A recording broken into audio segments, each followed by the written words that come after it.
যারা সেলসে কাজ করছেন, বিজনেস ডেভেলপমেন্টে কাজ করছেন বা নিজেই বিজনেস করছেন, তাদের জন্য ছোট্ট একটা প্রশ্ন। সেলসে আমরা রিজেকশন শব্দটার সাথে অনেক বেশি অ্যাকোয়েন্টেড, তাই না, পরিচিত, বিকজ হর হামেশা আমাদেরকে রিজেক্টেড হতে হয়। আচ্ছা বলুন তো দেখি, এই রিজেকশনের সাথে কোন শব্দটা বেশি অ্যালাইন হওয়া উচিত, সেপারেশন নাকি অ্যাটাচমেন্ট? কমন চিন্তা এটি আসবে যে রিজেকশনের সাথে তো প্রত্যাখ্যান, সো সেপারেশনটাই ভালো যায় না। সেলসের ক্ষেত্রে আমি বলবো রিজেকশন মানে সেপারেশনে যাওয়া যাবে না, রিজেকশন মানে অ্যাটাচমেন্ট ক্রিয়েট করতে হবে। সেটা কেমন, ছোট্ট করে একটু বলি। কয়েকদিন আগে আমি মালয়েশিয়ার কুয়ালালামপুরে TRX একটা শপিং সেন্টারে গিয়েছিলাম।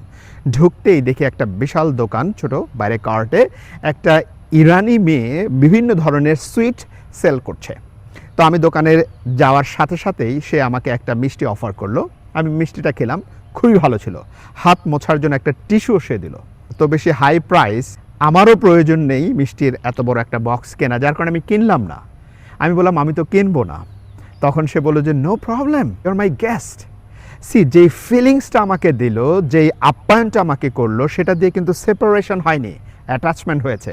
আমার ভেতরে একটা গিল্টি ফিলিংস কাজ করেছে যে আমি তার প্রোডাক্টটি পারচেজ করতে পারিনি। সো কোনো ক্লায়েন্ট যদি আপনার প্রোডাক্ট বা সার্ভিস কিনতে নো বলে, তার সাথে সেপারেশনটা এমনভাবে হবে যেন ফিউচার অ্যাটাচমেন্টের ডোরটা আপনি ক্রিয়েট করতে পারেন। সেটা কিভাবে? আপনার ব্যবহার, আপনার আচার আচরণ, আপনার তাকে অ্যাপ্রিসিয়েশন, আপনার ভদ্রতা, আপনার নম্রতা।